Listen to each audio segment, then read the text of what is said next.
Most recruiting leaders are experiencing a slow death and don't even realize it. The world is moving at an unprecedented pace, and the implications to recruiting leaders are that many are quickly becoming irrelevant due to the pace of change that they're just not staying current with. Let me give you an example of some of the changes that are impacting you right now.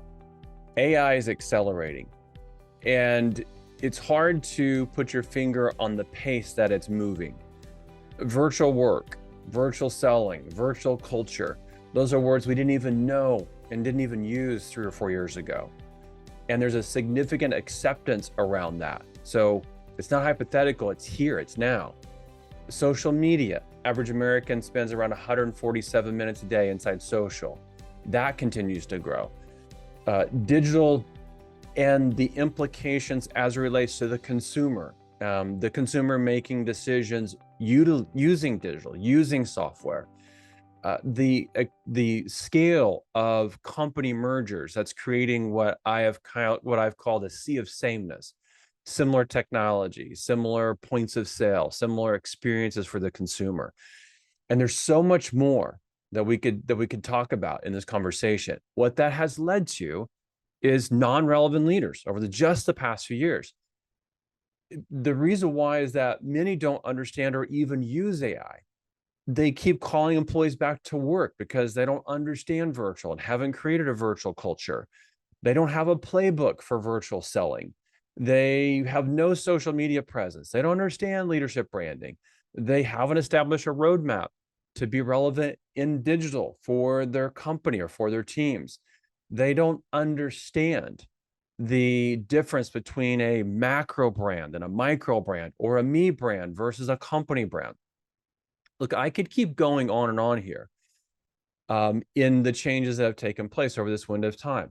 But let me give you a big reason for this. The reason for this is due to a lack of vision. Let me establish where vision comes from. Vision comes from embracing a growth mindset, this mindset that you must grow in order to stay relevant, that you must grow in order to be a growing team, to be a growing company. So let's just look at that word grow, like growth. Where does growth come from? Well, growth comes from continuing to evolve your education. You don't know what you don't know until you know something different. That seems like such an obvious statement. A lack of growth can actually be comfortable. Let's just name it. Change is happening all around you. And if you're not actually embracing that change, you don't have to stress about the future. You don't have to come to the realization that you're not prepared for what's coming at you, what's coming at your team. What if I told you this? We're on the cusp of a significant credit event.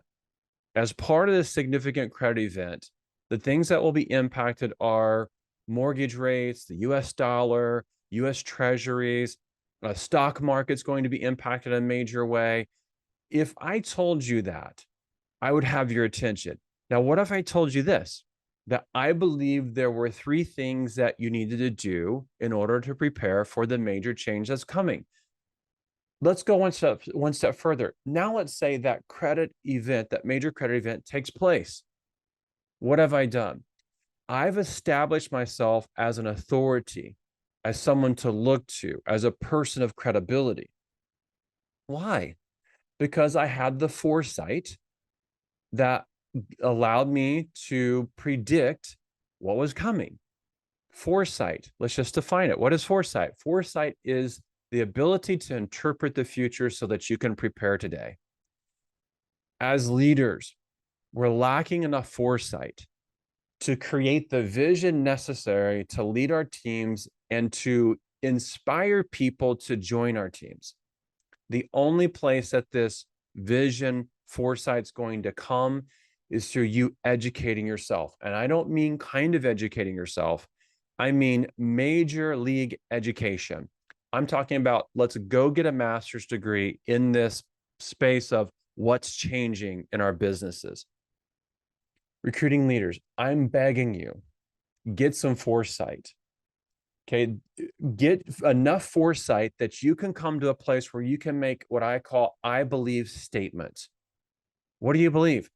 Our industry is headed for what? The digital world is impacting us in what ways? The three ways you're using AI, the three ways you're coaching your team to use AI. What are they? The future of virtual in our business. What is it as it relates to virtual selling and the virtual customer experience and virtual culture within our teams? What is that? If you could make those statements around what you believe, you would be an incredibly polarizing leader. And a polarizing leader is magnetic, is attractive. We always talk about this attractive leader framework. Like, you want to attract the best talent in your market, be polarizing. Be polarizing because you are able to interpret what is going on in your business and where your business is going.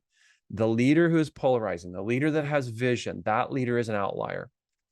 The world needs outlier leaders with vision today. Those leaders are going to have massive success on the retention side of their current team and on the recruiting side of the team that's out there. That's an opportunity for you to actually go grow and build around. My challenge for you is go become that. May that become you.